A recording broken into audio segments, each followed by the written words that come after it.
So right here we have the manual Sloan flush valve with the bedpan cleaner right here. I wanted to show you guys how this thing works. First of all, this is the one that can come up nice and high. It has a little arc around here so you can get past the grab bar.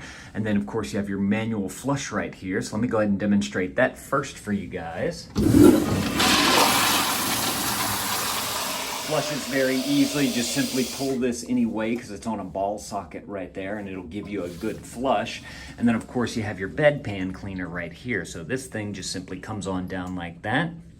And then whenever you pull your flush valve right here, your flush handle, it's going to squirt water from there. So I'm gonna go ahead and demonstrate that now.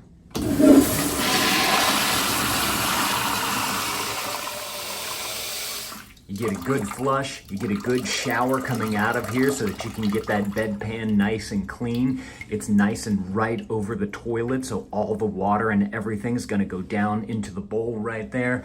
This thing looks nice. Sloan is definitely a leader whenever it comes to these types of flush valves. Whenever you're done, you can just simply pop that right on up like that and you are good to go. So y'all definitely go and grab y'all one of these if this is something that you're looking for. Thank y'all for watching, and Dad out.